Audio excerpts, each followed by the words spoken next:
আজকে সকালটা শুরু হয়েছে প্রচণ্ড পেটে ব্যথা নিয়ে। তো সকাল সকালই গ্যাসোফাস দিয়েছিল বিশাল এখানে, আর এটার টেস্ট একদম ভালো ছিল না।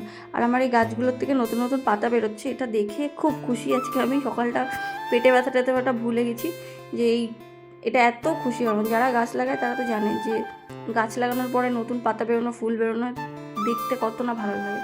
তো তারপরে কিছু বাসন টাসন ছিল, সেগুলো মেজে টেজে নিয়ে উপরে চলে এসেছিলাম। আর এসে দেখলাম মৌবনি আগের দিন মাকে এই পারফিউমগুলো দিয়েছে, সেগুলোই আমি দেখছিলাম বের করে। গন্ধগুলো বেশ সুন্দর। আর মা আজকে যেই দুপুরে রান্না করেছিল সেটা খুব সিম্পল আর টেস্টিও। বড়ার ঝোল, বড়া ভাজা, ডাল, তিতা আলু ভাজা, ডাঁটা চচ্চড়ি, খুব ভালো। গরমে মাছ মাংস খাচ্ছি, এটাই খাওয়া ভালো। আর আজকে আমি একটু আমসত্ত্ব দিয়েছিলাম, দিয়ে ছাদে দিয়ে আসলাম, কারণ বিশাল আমসত্ত্ব খেতে প্রচণ্ড ভালোবাসে।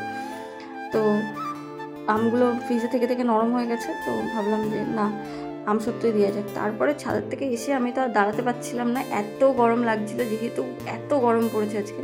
তো এসে ভালো করে শ্যাম্পু ট্যাম্পু করে জামা কাপড় মেলে ঘরে চলে এসে, আর বিশাল দেখো এখানে থুয়ে গেছে দুনিয়ার বোতল। তো ও চান করতে গেছে।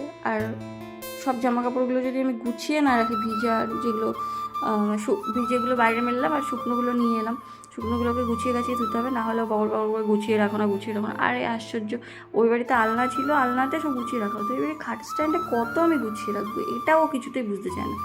তো যাই হোক, ও এখন চান করছে, তো আমি ফ্রেশ ট্রেশ আমি একটু হনুমান চালিসাটা এর মধ্যে পড়ে নিলাম, নিয়ে ওপরে চলে গেছিলাম খেতে। বিশালও খেতে বসে গেছিলো।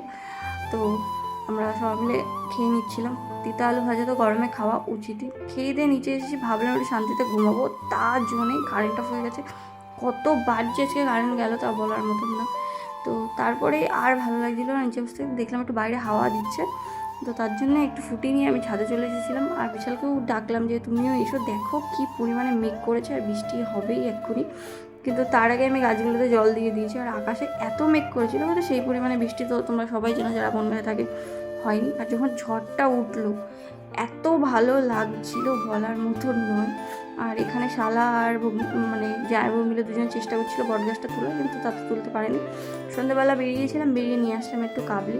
আর কাবলিটা খেতে তো আমি খুব ভালোবাসি, অনেক দিন পর খেলাম, কিন্তু এত লঙ্কা দিয়েছিল বলার মতন না। আর রাতে ছিল তড়কা আর রুটি। তো আজকের ভিডিওটা এই পর্যন্তই। তো দেখা হবে অন্য একদিন। তো আজ আসি, বাই বাই।